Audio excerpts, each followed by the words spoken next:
Представители знака зодиака Козерог. Козероги, мои дорогие, здравствуйте. Таро расклад. События ближайшего будущего. Таро на неделю с 8 по 14 июля. Давайте узнаем, что для вашего знака зодиака приготовили карты, как они видят энергетику этой недели. Будем реалистами, конечно.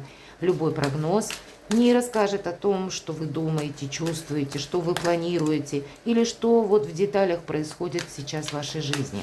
И я вас приглашаю на свой сайт прочитать планетарный гороскоп на июль месяц для вашего знака зодиака, там для всех знаков.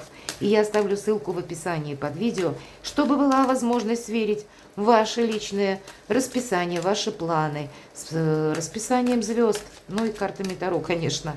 Энергетику мы посмотрим. И первая карта, что важно знать.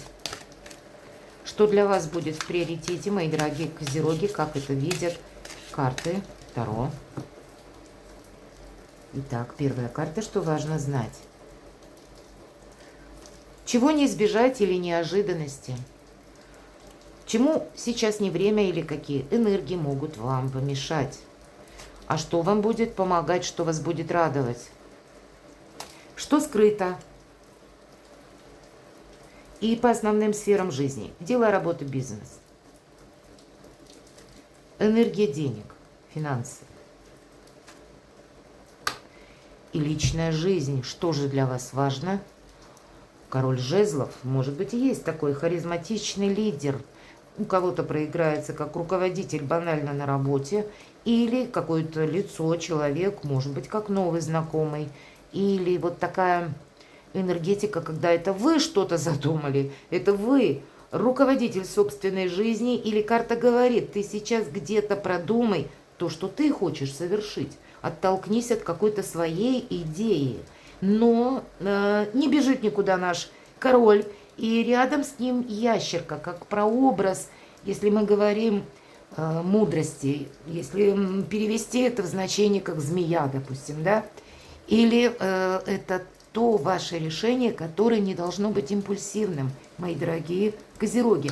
И даже если это личная жизнь, то как-то вырулить вашу ситуацию тоже следует, ну, по крайней мере, предварительно просчитав что-то. Или вы можете себе, допустим, какую-то траекторию закладывать, да, как вы будете действовать по тому или иному вопросу. Но не мешало бы на пару шагов вперед, как заглянуть в это будущее и предположить, а что я буду делать, если что-то пойдет не так. Вот расчет какой-то. Но жезлы – это огненная энергия, это все же то, чем нам либо нравится заниматься, либо то, что мы очень хотим получить. Неожиданности. А в неожиданностях какие-то визитеры могут быть. Причем, ну, такие не очень самые приятные все-таки по рыцарю мечей. Это те, которые, как называется, бунтарь без причины. Увы, иногда эта карта означает проверяющих. И если вы, мои дорогие козероги, занимаете какую-то должность, это к вам может на работу заявиться какой-то проверяющий, который, знаете, такой отчасти надменный, или тот, который пришел уже с желанием что-то накопать, да, вот как мы говорим, он уже предвзято ко всему относится. И это где-то как по судьбе мы не можем этих людей изменить, и мы не должны это делать. Но в наших силах нейтрализовать какую-то обстановку, потому что карта говорит, и ты будь в этих же энергиях. По этой карте мы узнаем правду, истину, и она нам помогает. И где-то она дает совет, изучи, может быть, законы, или изучи подзаконные акты, или увидь какую-то конкретику, которая не должна быть связана с эмоциями. Здесь самое главное не воспринимать что-то эмоционально. По этой карте нас могут, кстати, ну, где-то либо критиковать, вот есть такой момент, и поэтому это вам должно быть тоже где-то фиолетово. Понимаете, что, ну, вот бывают в нашей жизни действительно такие моменты, конструктивная критика, это всегда прекрасно, приветствуется, но часто бывает и хейт, потому что, а человек такой, а мы его не изменим, поэтому все равно нет смысла на что-то реагировать. Или есть еще и другой момент, когда вам могут подавать какой-то проект с таким элементом пафоса, что это очень выгодно, это вам следует этим заниматься, или это следует продолжать. Таким образом, вас пытаются втянуть во что-то. И тут тоже правда, ничего кроме правды. Значит, любой вопрос, перед тем, как включаться эмоционально, нужно очень хладнокровно, где-то педантично изучить, найти эту самую правду. Могут быть еще и так же, как от ваших, может быть, даже подросших детей какие-то новости. Может быть, и по части обучения. Или вам придется какой-то выбор делать, вот, кстати, между вашими желаниями и между обстоятельствами. Мои дорогие козероги, на этой неделе может и так проиграться. Чему сейчас не время? А вот Луна, 1000 неопределенностей. Не время чего-то ждать. Правда, какой-то вопрос вы должны как минимум внутри себя самих определиться, участвуя в чем-то или нет. Или исходя из того, какую информацию вы как найдете, да, где будет составлять вот это рациональное зерно или истина, от этого оттолкнуться и этому следовать. Не дать себя уговорить на что-то такое, что зыбко непонятное. Или втянуть в какую-то двойственную ситуацию, когда для вас будет какой-то тупик. По Луне вас могут пытаться увести совершенно в другом направлении, нежели от того, где находится истина. Вам могут пытаться пустить пыль в глаза. И, кстати, вот такой наезд, будем говорить, я говорила про проверяющего, да, который настроен, ну, сразу на негатив. Он хочет выслужиться, вот, кстати, и понимает, что тут, если поставил человек перед собой такую цель, тогда какую-то ситуацию вам надо минимизировать. Карта говорит, выглянет солнце, и все встанет на свои места. Включи где-то интуицию.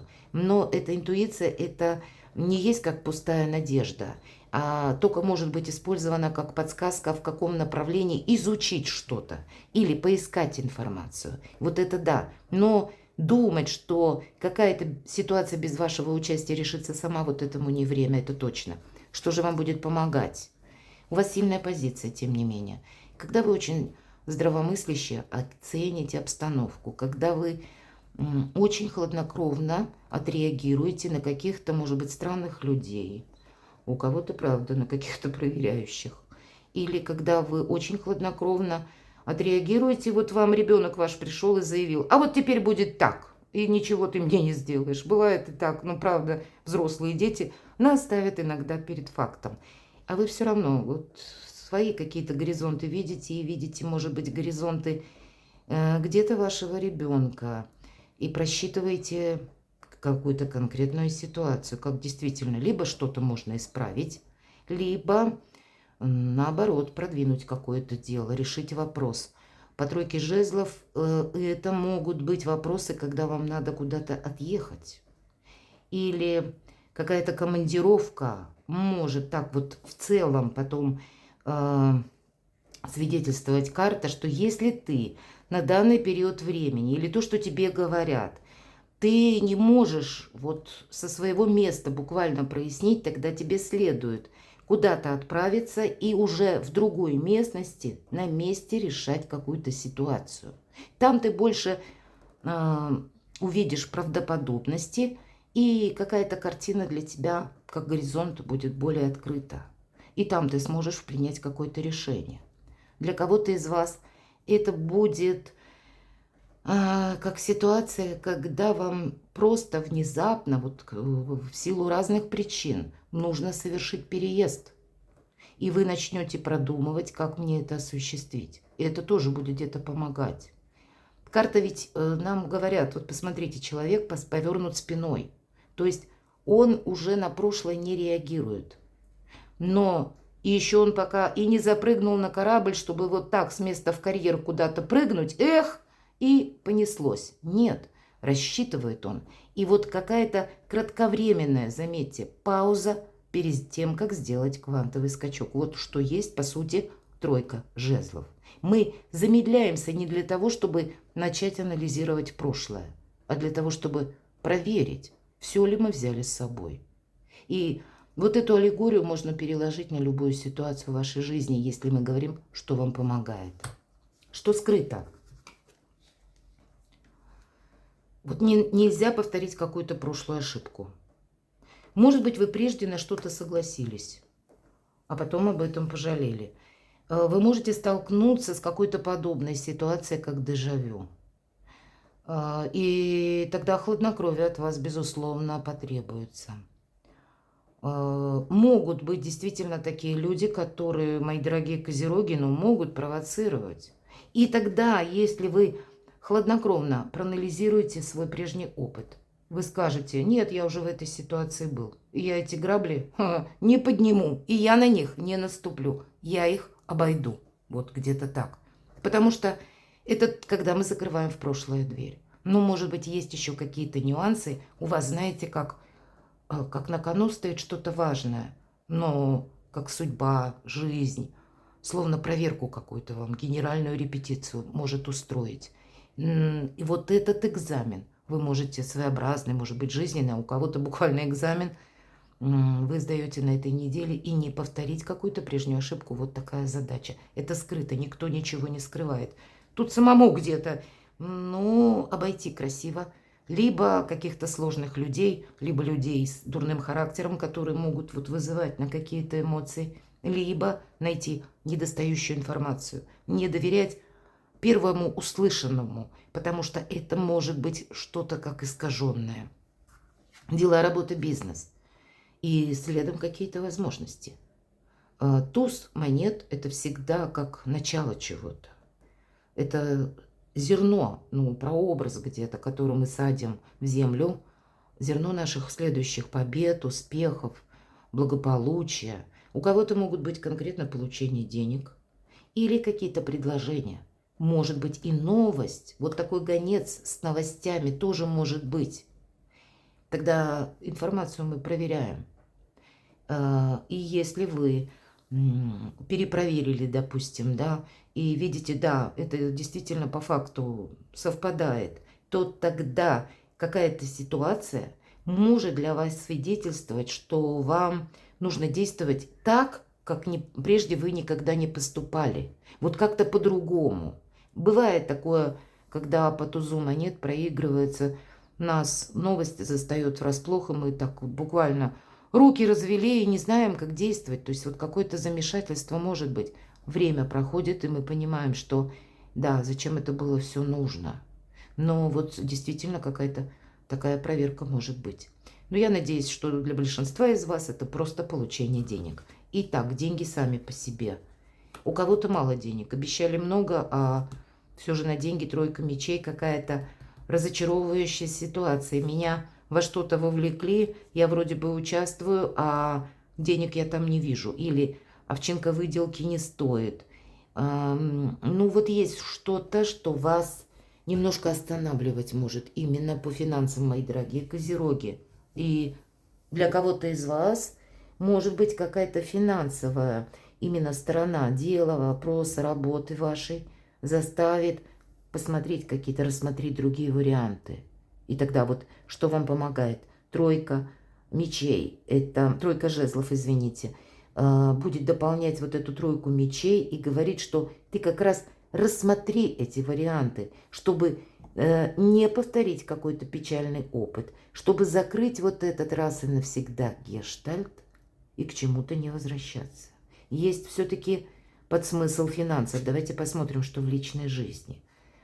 Ну, деньги есть, деньги будут. В любом случае, другой разговор. Вы могли тут себе что-то напланировать. Но еще и девятка кубков. Это, кстати, не про чувства. Это карта эгоиста.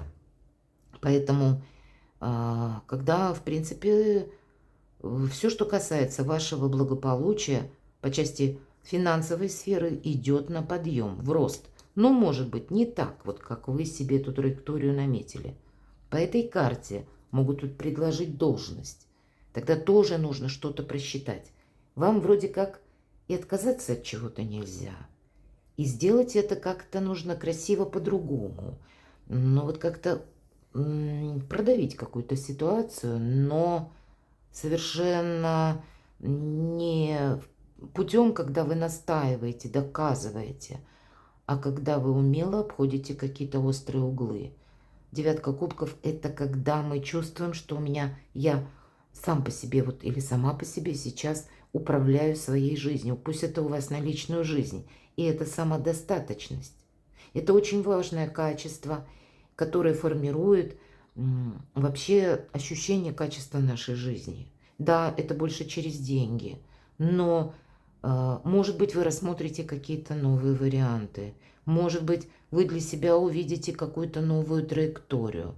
Для кого-то проиграется, что все же меня смотрят ведь разные люди, что какие-то деньги приходят лично вам в семью вашу, и в целом как бы благополучие оно присутствует. Но тут вы, мои дорогие козероги, еще тоже в эту неделю можете, без обид, но вам захочется давить своим авторитетом. Ведь карта эгоиста. И, может быть, вы правильно где-то мыслите, а карта говорит, а ты все-таки будь где-то гибче. Потому что, ну, какой-то гомеостаз не нужно нарушать. Вам придется быть самим где-то вот этим харизматичным лидером. Но, видимо, еще и учитывать чаяние или ваше окружение, или какие-то еще другие способы взаимодействия. Перекладывайте на себя, мои дорогие козероги. Не могу сказать, что про любовь эта неделя, но вот как-то так. И будьте счастливы, будьте любимы всегда.